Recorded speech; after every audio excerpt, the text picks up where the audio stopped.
What's up guys, I'm Phoenix Master 1 and welcome to my refined review and builds guide for Mirabilis, Hel, and Itsuki. Mirabilis and Hel also get a remix, and Mirabilis is still one of the best anima mythics in the game because of being a dancer and being a mythic unit at the same time. And she has gotten better if you use her with Freyr because she's going to be isolation proof, and I do think that her remix is a bit better than her weapon refine because it does improve her supportive capabilities, but the weapon refine is decent I suppose. So Flower of Feast does give her +3 resistance, and now if any kind of penalty is active on foes in 3 columns centered on Mirabilis, then she's able to inflict -4 attack, defense, and resistance in their combat. So this is like a huge range debuff that she's able to provide as a support, and now with this weapon refine she's able to inflict -10 attack and defense debuff on the foe in the combat. Now these are the debuffs that only she's going to be inflicting in her own combat, and these are not like the first set of debuffs that we have on her weapon. And she can now get the guaranteed follow-up attack, which is good as a slow dancer. I guess I will have to stop putting my Plumeria in the range of Mirabilis now because she is just gonna kill Plumeria because of that. So guaranteed follow-up attack is not the worst thing because people used to bait out Mirabilis, and because she's so slow, she just couldn't, double anything. So pot collection against Mirabilis does get slightly annoying, I guess, with this guaranteed follow-up attack. And then finally, after combat, if she attacked, she can inflict the flash status on the target and the foes in 3 columns centered on the target foe.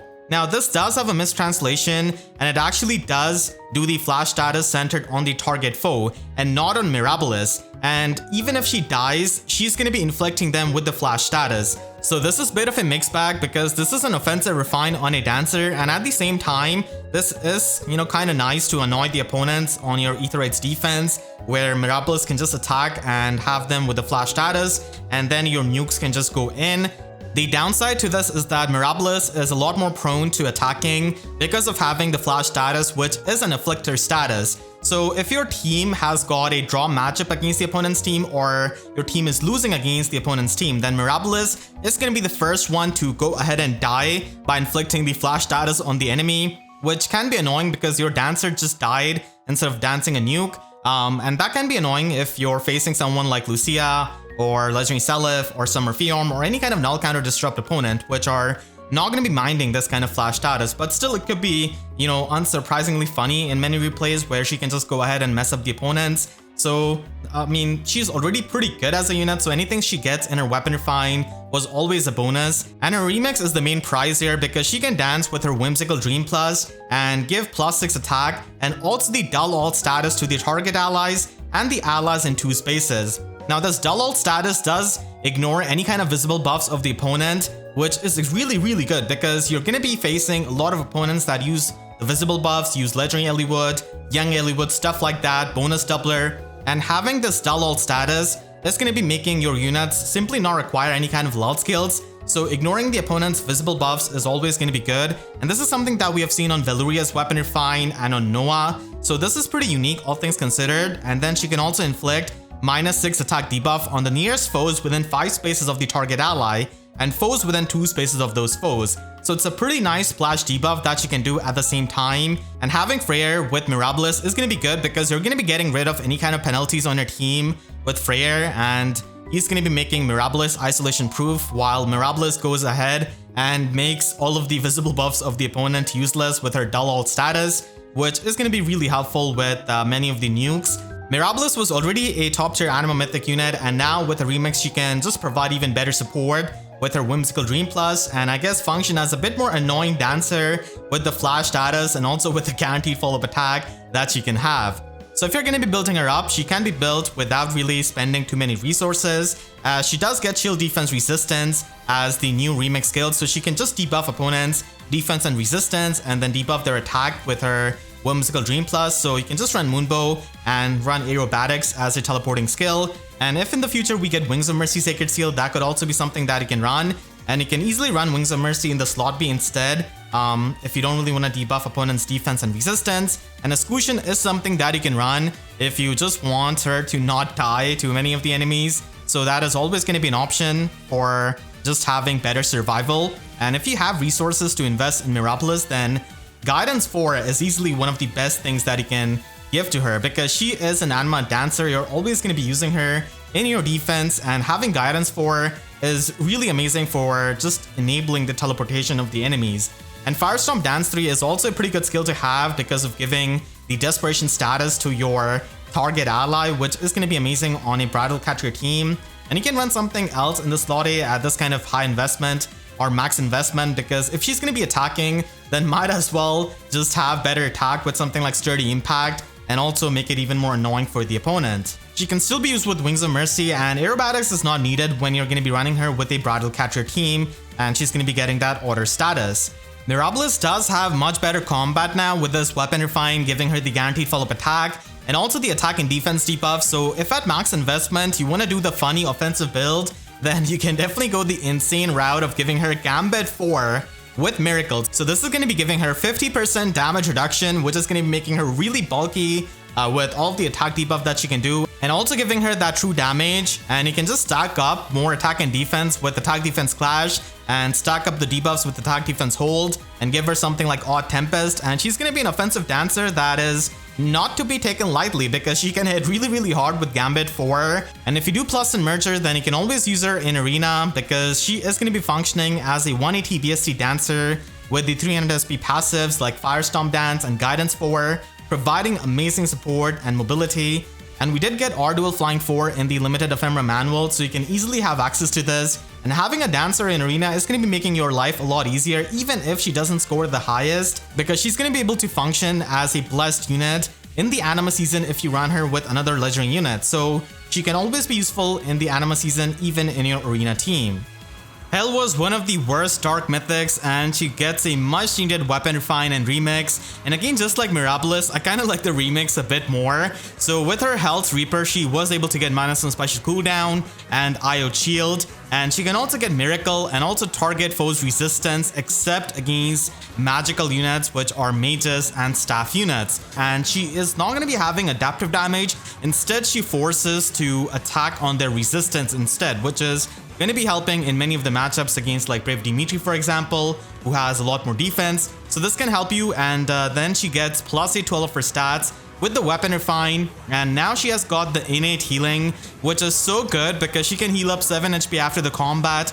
And now you no longer need to run Mystic Boost, Sacred Seal on her, or run Mystic Boost in her slot B, because she's going to be getting the healing out of this weapon to keep herself in the Miracle range. And now you can just stack up more speed, which is really good.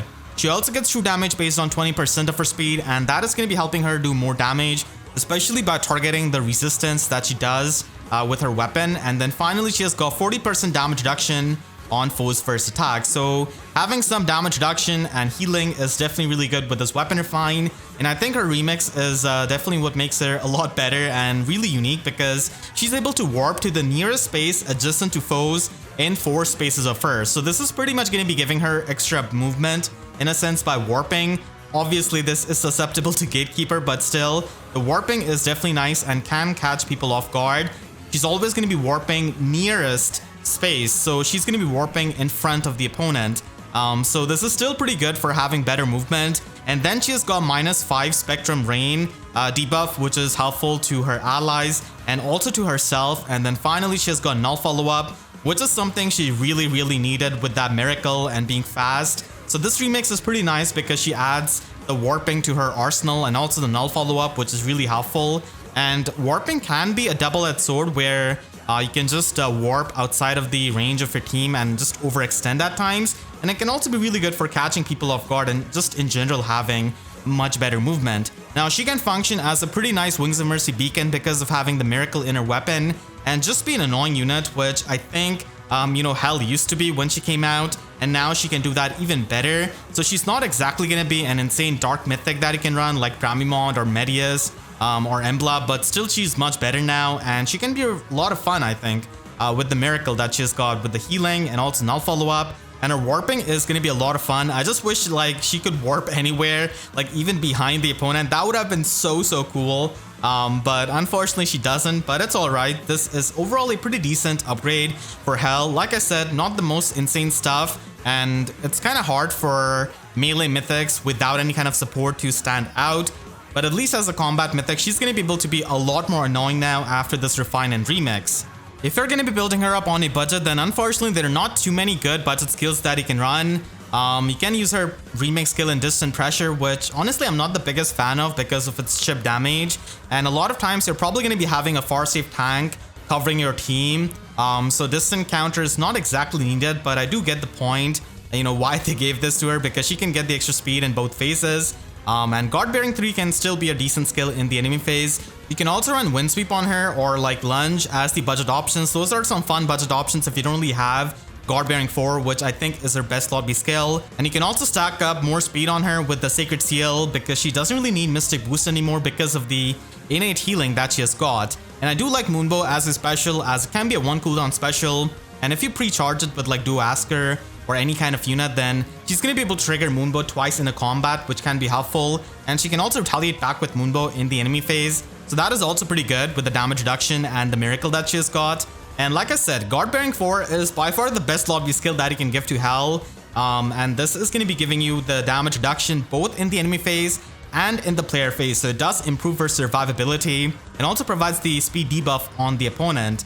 And you can just replace Distance Pressure with Attack Speed Catch for her, just as a mixed phase melee option, which doesn't really have the chip damage. And it is pretty easy to get from the Divine Codes. If you really like her and if you want to make the investment, then Guard Bearing 4 is going to be making her extremely good. And you can also run Attack Speed Clash for in the slot A instead of having Attack Speed Catch. And this is going to be working out with her Warping because she's able to trigger the Clash skill's effect. And you can also run Ruptured Sky as a special. And again, Guard Bearing 4 is going to be an amazing skill that you can run in her slot B. So that is going to be the best option. And you can just stack up a lot of speed on her and make her super annoying. And she's going to be surviving a lot of things because of the damage reduction stacking and her miracle. And because of the full null follow-up, she's also going to be really annoying in the enemy phase. If you really want to have a distant counter skill on Hel, then I think that distant attack speed solo is a bit better. Of course, it is going to be expensive, but this is something that you can use even outside of Aether Raids. And she's not going to be having a hard time triggering the solo condition because a lot of times she's going to be warping away from her team with her slot C skills. So she can trigger that solo condition and get the extra attack and speed. And she can of course retaliate back to the range units, which she's going to be having a lot of damage reduction against, and also the miracle effect. Unless she's facing some kind of mage with damage reduction piercing. And I do think that Guard Bearing 4 is the best lobby skill for Hel, but Gambit 4 is also something that you can run with Aether. Now this is going to be giving you 40% damage reduction, which is not as much as Guard Bearing 4, but mainly it's used on this build with Flared Sparrow for the true damage. So because she's a flyer, she does have access to Flared Sparrow, and she can definitely use that to be more annoying and also more offensive by setting up the flame terrain. So with Gambit 4, she's going to be able to get that extra true damage along with her weapon. Guard Bearing 4 overall is going to be a lot better because it can be used with lower cooldown specials and it just provides you with more damage reduction in the enemy phase. But for this build, you can get the true damage and just use her with Flared Sparrow if you're a big fan of her. Itsuki gets a decent weapon refine. It's not exactly in the upper echelons of the Grail refines, and I don't really think that it's in the bottom either. It's somewhere in the middle, so it kind of goes fine with the stat spread. So it did give him +3 defense, and it does have the effective damage against dragons.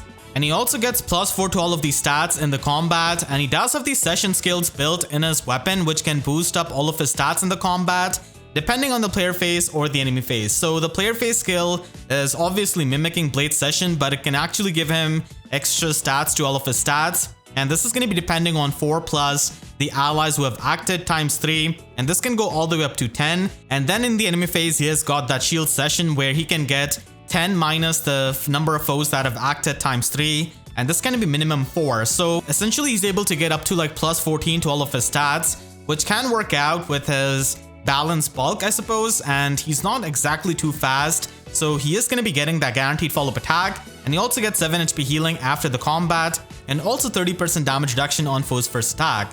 So obviously this is not the best weapon refine, and there's a sea of sword infantry units, but still Itsuki can definitely function, especially with Gambit that we have now as an option for many of these slower units, and the units like him who don't really have a -1 special cooldown weapon. So just like many of the Grail weapon refines, you're only really incentivized to build him up if you really like him a lot as a character, or if you've already built him up and he requires like max investment to his merges and dragon flowers absolutely to function at his peak. And if you're going to be building him up, then you can certainly use distant counter skills with his weapon refined because he does get the extra stats and also the healing. So distance stance is really good because it can give you the extra resistance. And then I guess you can run lull attack defense as the slot B skill from the limited ephemera manuals that we did get. It also is in the divine codes, and attack smoke 4 can give you the follow-up negation, so it can be helpful for a slower unit like him.